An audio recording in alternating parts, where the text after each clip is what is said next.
हाय दोस्तों, welcome to another episode of four vlogs. This is me your host Nitin.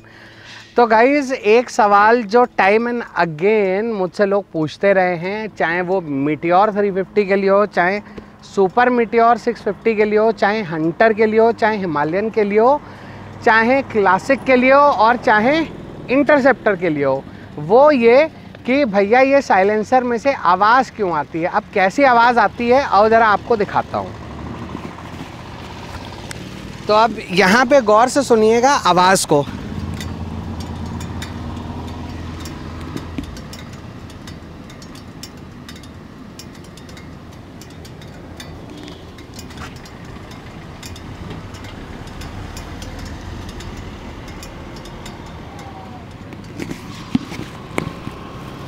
तो सुनिए आपने ये आवाज़।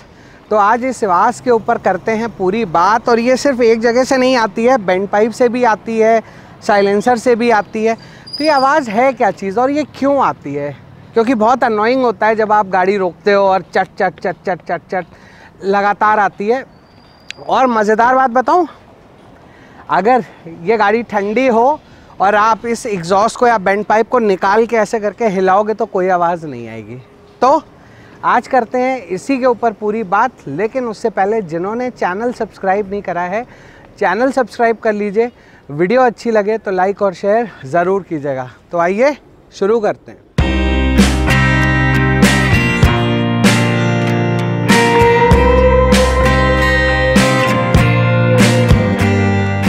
अब बात करते हैं कि ये आवाज़ है क्या चीज़।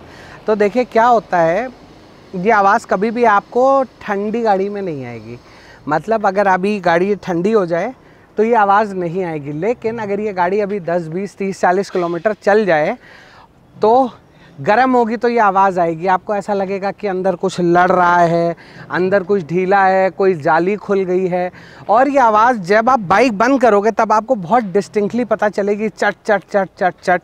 अब जैसे अभी आपको भी आवाज़ सुनाने के लिए मेरे को ये गाड़ी घर के बाहर ही खड़ा हूँ, अपनी सोसाइटी में ही खड़ा हूँ, लेकिन मुझे ये गाड़ी को गर्म करना पड़ा 10 मिनट आपको ये आवाज़ सुनाने के लिए। अब देखिए जैसे जैसे गाड़ी ठंडी होती जा रही है आवाज़ चली जाएगी। तो ये गाइस एक्चुअली आवाज़ क्या है, अब आपको बेसिक्स बताता हूँ थोड़ी सी कि क्या होता है कि ये जितनी भी एग्जॉस्ट और बेंड पाइप्स जो आपके बनते हैं, इनके अंदर कैटालिटिक कन्वर्टर्स का इस्तेमाल किया जाता है। और रॉयल एनफील्ड क्योंकि बड़े इंजन बना रही है 350 सीसी के, 650 सीसी के, तो इसके पास कैटालिटिक कन्वर्टर्स भी ज़्यादा लगे होते हैं। जैसे अगर मैं आपको बताऊं मीटियोर 350 की बात कीजिए तो जो पुराने मॉडल्स थे उसके अंदर इतना बड़ा कैटालिटिक कन्वर्टर उसके नीचे आता था। तो अब अगर आप उस कैटालिटिक कन्वर्टर को काटें तो उसके अंदर आपको मिलेगी मिट्टी। अब वो एक्चुअली मिट्टी ही है क्या? नहीं गाइस, वो मिट्टी नहीं होती है। एक्चुअली क्या होता है कि इसके अंदर प्रेशस मेटल्स का यूज़ किया जाता है। तो प्रेशस मेटल्स का यूज़ किया जाता है तो इसमें कई सारे मेटल्स का मिक्सचर होता है जो कि मड में मिला करके और उससे गाड़ी के हार्मफुल गैसेस को न्यूट्रलाइज करने की कोशिश की जाती है। तो इसलिए कैटालिटिक कन्वर्टर्स के अंदर इसीलिए ये एग्जॉस्ट इतने भारी होते हैं। अब आपको टेक्निकली बताऊं तो ये एग्जॉस्ट यहाँ से लेके यहाँ तक का, बस ये सिर्फ इतना से एग्जॉस्ट सुपर मीटियोर का 32,000 रुपये का एक है। जी हाँ, 32,000 रुपये का सिंगल एक पीस एग्जॉस्ट है, दो भी नहीं, एक एग्जॉस्ट 32,000 का है। लेकिन अब इसी की जगह पे आप कोई लोकल किसी भी कंपनी का ले लीजिए, मैं किसी कंपनी का नाम नहीं लूँगा, अननेसेसरली लोग फिर ट्रोल करते हैं कि आप इस कंपनी को बुरा कह रहे हो, उस कंपनी को अच्छा कह रहे हो। तो अगर यही आप किसी भी कंपनी का, बहुत सारी कंपनीज बना रही हैं सुपर मीटियोर के एग्जॉस्ट, अगर आप उनको काटेंगे तो उनके अंदर आपको कुछ भी नहीं मिलेगा सिवाय हॉलो पाइप के। इसीलिए जो जेन्युइन एग्जॉस्ट हैं उनकी कॉस्ट बहुत ज़्यादा है। जैसे इंटरसेप्टर का एग्जॉस्ट है तकरीबन 32,000 रुपये का है, सुपर मीटियोर का एग्जॉस्ट है 32,000 रुपये का है। और मैं दो की बात नहीं कर रहा हूँ, एक सिंगल पीस की बात कर रहा हूँ। तो ये एग्जॉस्ट महंगे इसलिए हैं क्योंकि इनके अंदर प्रॉपर प्रेशस मेटल्स का यूज़ किया जाता है। अगर अब आपको एक और बात बताता हूँ आज, मज़ेदार, सुन के हैरान हो जाएंगे। इको गाड़ी सबने देखी है? इको गाड़ी का एग्जॉस्ट सिस्टम, सिर्फ एग्जॉस्ट सिस्टम 1,10,000 रुपये का है और 7-8 लाख रुपए में गाड़ी आती है, क्योंकि उस गाड़ी में सबसे ज़्यादा यूज़ किया गया है कैटालिटिक कन्वर्टर्स का। और आज की डेट में जो चोरी होता है ना गाड़ी में, सबसे पहले वो होता है कैटालिटिक कन्वर्टर को काट करके उसके अंदर से प्रेशियस मेटल्स की जो ये डस्ट होती है इसको निकाला जाता है। तो ये तो चलो छोटी मोटी बातें होंगी। अब बताता हूँ कि आवाज़ क्यों करते हैं। तो गाइज़ होता क्या है कि इसके अंदर मल्टीपल मेटल्स यूज़ किए जाते हैं। जब ये गाड़ी ठंडी है तो जो आपकी सैंड है वो बिल्कुल सॉलिड, एकदम ठोस है, क्योंकि सारे मेटल्स आपको पता ही है सॉलिड फॉर्म में है, तो ये सारे मेटल्स जमे हुए हैं। लेकिन क्या होता है, जैसे जैसे आपके एग्जॉस्ट का टेम्परेचर बढ़ता है तो इनमें से कई सारे मेटल्स अलग अलग कैपेसिटी में एक्सपैंड करते हैं। यानी कि अगर मैं मान लीजिए, मैं आपको एक एग्जांपल दे रहा हूँ, गैलियम है, पैलेडियम है, इस तरीके के बहुत सारे मेटल्स यूज़ किए जाते हैं। तो अब इसमें हर एक मेटल की अपनी अपनी टेंसाइल स्ट्रेंथ है, अपनी अपनी एक्सपेंशन एंड कॉन्ट्रैक्शन रेशियो है। कोई किसी टेम्परेचर पे, तो अलग अलग मेटल्स का अलग अलग टाइम पे, यानी कि अलग अलग हीट के ऊपर कॉन्ट्रैक्शन और एक्सपेंशन का रेशियो है। तो जब आप गाड़ी बंद करते हो तो कुछ मेटल जो इसके अंदर हैं वो बहुत तेज़ी से कॉन्ट्रैक्ट करते हैं, कुछ मेटल्स धीरे कॉन्ट्रैक्ट करते हैं, क्योंकि ये सारे मेटल्स अलग तरीके के हैं, तो हर एक का अलग कॉम्बिनेशन है। तो इस वजह से ये जो कॉन्ट्रैक्शंस अचानक से जब आप गाड़ी बंद करते हो तो गाड़ी ठंडी होनी शुरू हो जाती है। तो वो मेटल्स जो आपके कॉन्ट्रैक्ट करना शुरू करते हैं, ये आवाज़ उस चीज़ की है। अब अगला सवाल है, क्या ये आवाज़ कभी जाएगी?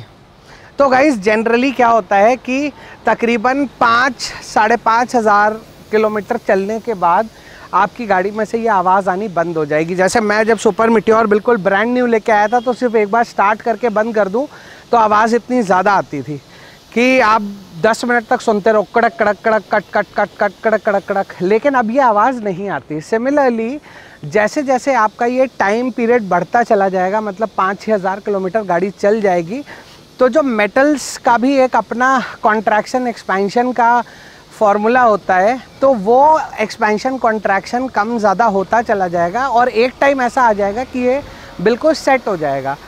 जब ये बिल्कुल सेट हो जाएगा तब आपको इस तरीके की आवाज़ आनी बंद हो जाएगी। तो इसके बारे में एक चीज़ ज़रूर कहना चाहूँगा कि ये बिल्कुल ही नॉर्मल है, इसकी वजह से कोई टेक्निकल प्रॉब्लम नहीं है और ये बिल्कुल नॉर्मल फिनोमेना है। आप कोई भी कंपनी की बाइक ले लीजिए, ये प्रॉब्लम आएगी ही आएगी अगर उसके अंदर कैटालिटिक कन्वर्टर्स हैं तो।